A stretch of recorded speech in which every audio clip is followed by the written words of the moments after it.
Hello नमस्कार दोस्तों। इस वीडियो में हम सरस्वती नदी के बारे में जानेंगे।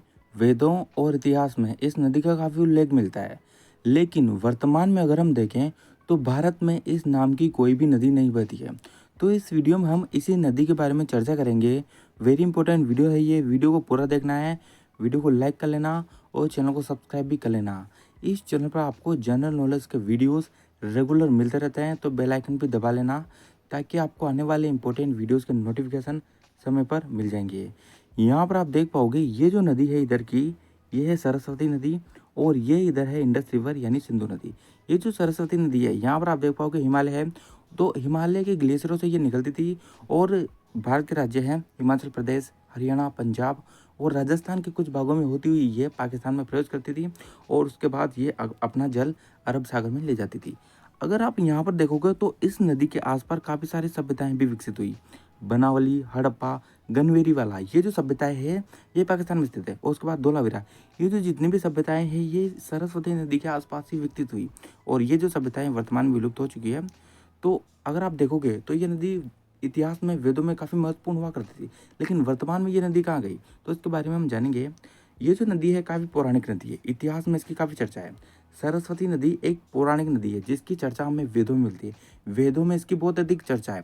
इसे प्लाक्सवती, वेद समृद्धि, वेदवती भी कहा जाता है। क्यों? क्योंकि इसकी वेदों में चर्चा है, इस वजह से इसको वेद समृद्धि, वेदवती भी कहते हैं। और ऋग्वेद में सरस्वती का जो है अन्नवती और उदकवती के रूप में भी वर्णन आया है, यानी अन्नवती और उदकवती भी इसी नदी को कहा जाता है ऋग्वेद में। अब ये जो नदी है इसकी ज्योग्राफी को समझे तो ये वेरी इंपॉर्टेंट है। अब ये जो नदी है भारत और पाकिस्तान में बहती है, दो देशों में ये बहती है। भारत में इसका उद्गम है हिमाचल प्रदेश में और वहाँ से होती हुई ये भारत के कुछ राज्य हैं वहाँ से होकर पाकिस्तान में प्रवेश करती है और अरब सागर में अपना जल ले जाती है। मैंने अभी आपको मैप में बताया, तो यहाँ पर यह भी ध्यान रखो, तो भारत और पाकिस्तान में ये नदी बहती है। अब राज्यों की बात करें तो हिमाचल प्रदेश से ये उद्गम है, तो हिमाचल प्रदेश, उसके बाद हरियाणा, पंजाब और राजस्थान में होती है और उसके बाद ये पाकिस्तान में प्रवेश कर जैसा कि मैंने आपको बताया अरब सागर में गिर जाती है। लंबाई इसकी है 1600 किलोमीटर यानी 994 मील और विसर्जन इसका स्थल है इसका अरब सागर, यानी अरब सागर में ये अपना जल छोड़ती थी, अभी नहीं है।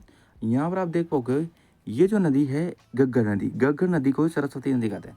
तो गग्गर नदी, सरस्वती नदी और ये जो है हकरा, यानी इसी नदी को पाकिस्तान में हकरा के नाम से जाना जाता है। ये होती हुई इस प्रकार से अरब सागर में अपना जल ले जाती है। तो ये इसकी जियोग्राफी है और मैप में यहाँ पर आप देख पाओगे। अब ये जो नदी है, अब गग्गर नदी, सरस्वती नदी, ये क्या है? देखो, गग्गर नदी को ही बाद में सरस्वती नदी के नाम से जाना गया। तो सरस्वती और गग्गर नदी अलग अलग नहीं है, एक ही नदी का नाम है। इसी गग्गर को बाद में सरस्वती नदी के नाम से जाना गया। लेकिन जैसे जैसे सभ्यता विकसित होती गई, नदी ने अपना ग्लेशियरों से आने वाला पानी खो दिया। यानी हिमालय में जो ग्लेशियर थे, जलवायु परिवर्तन के कारण वहाँ से इसको पानी मिलना बंद हो गया और धीरे धीरे ये नदी जो है विलुप्त हो गई। कुछ जलवायु परिवर्तन और कुछ भौतिक और किसी अन्य कारणों से वर्तमान में ये नदी नहीं बहती है। वर्तमान में सिर्फ बरसात में बहती है।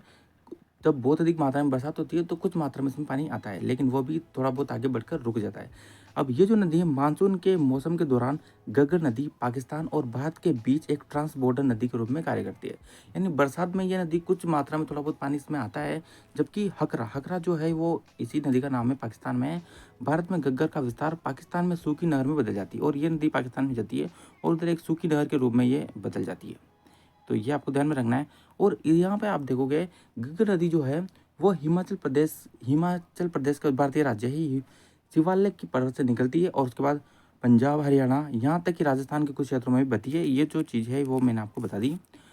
अब इसके संबंधित कोई डाउट है तो वो आप कमेंट कर सकते हो। ये नदी कुछ जलवायु परिवर्तन और अन्य कारणों के कारण वर्तमान में नहीं पाई जाती है और गग्गर नदी है जिसके आसपास खूब सारी सभ्यताएं विकसित हुई, उसी नदी को सरस्वती नदी कहते हैं। यहाँ पर अंत, लाइक और सब्सक्राइब जरूर कर देना। जय हिंद, जय भारत।